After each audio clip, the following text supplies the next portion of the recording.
Vampire Knight. The gameplay is similar to House of the Dead 2, and I'd go as far to say it feels like a spin-off themed around vampires with better graphics. The game is a rail shooter, meaning the movement and wherever you look is completely handled by the game itself, leaving you with handling the aim, meaning your only means of defense for yourself and your ally is shooting enemies before they get to you or shooting their attacks to destroy them. Levels consist of different areas with different environments, such as the first level being an outdoor snow area and the next level being a town. What I said may seem obvious, but I am impressed with how much detail each level has and the fact that they differ from one another so greatly, and every level they put effort into it, and experiencing all the levels they have to offer feels like a great use of time. It compares amazingly to other much more modern games like Assassin's Creed 4, Black Flag, where a lot of the missions within Assassin's Creed as a franchise is literally just following people.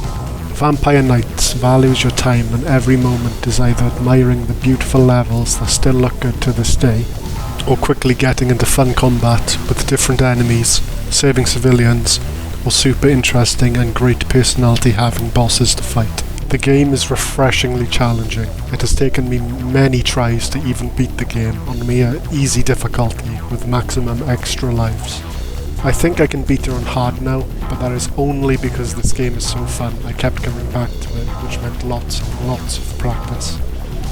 The bosses themselves are really cool, and the order in which you fight them seem to be some sort of vampire hierarchy, where the lowest but still powerful soldier seeks you out to attempt to kill you first. Then as you progress, the vampires get increasingly desperate, and you seek them out and hunt them instead, and start fighting you with their powerful VIPs such as Diane, a much more powerful and important Queen of Ice. Then as they have literally no one else alive, they are forced to use the most powerful and most important leader himself, August himself. Bart Emily is the first boss you fight, and he's the brave and honourable soldier who seeks you out and fights you fair and square himself, even ordering a whole line of soldiers just to stand back for a fair deal. As a servant of August, he seems to have command over lesser vampires and other non-human beings alike, while ironically, he used to be human himself. Viewing human life as frail, he chose to serve August in exchange for immortality, ultimately regretting this choice and wanting death.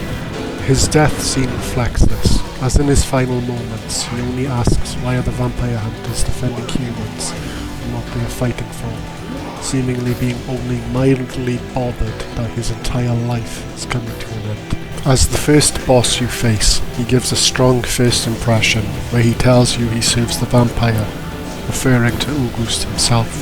He commends you and your ally for being powerful. He's delighted he gets to fight powerful opponents, and then he begins the fight. He starts charging from side to side, attempting to avoid your bullets. He will then warp multiple times. If the player fails to damage him quickly enough, he will then strike you with his sword, laughing at you for allowing him to allow a hit against you. As you and your ally are moving backwards to create distance, continue through a tower, fighting lesser enemies on the way. At the end of the tower, you are greeted by a forest, as well as Bart Emily himself. He runs between trees, making it harder to land shots against him, increasing the chances of him attacking you. If you allow him to attack, he throws a quick and thin projectile that you can shoot to destroy. He tactically runs and walks through multiple different parts of the forest, whether he's running from a distance through trees for cover, warping in front of you to charge at you, or warping behind to surprise attack you. It's clear he's smart and a deadly quick fighter. After you've fought your way through the forest, you enter a church at the end of it. Bart Emily is waiting for you inside of it. After calling you worthy opponents, he shows his true form, a massive monster with skin as tough as steel. It forces you to hit his somewhat small head just to be able to do any sort of damage to him. Now fighting in this much more closed off area, he slowly and intimidatingly walks at you. You must shoot his head, which jolts in pain after each and every shot, which makes it even harder to hit him. If you don't hit him enough, he will strike you. Even in this new form, you'll warp to different parts of the church, sometimes behind the pillars, making it even harder to hit his head.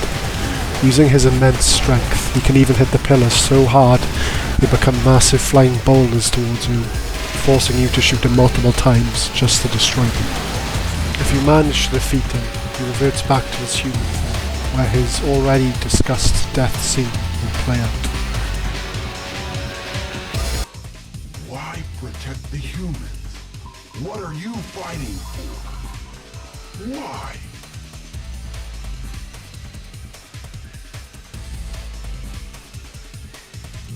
Light and shadow. Is there no way to free us from fate? These two humans? We are not even gonna get through defeat.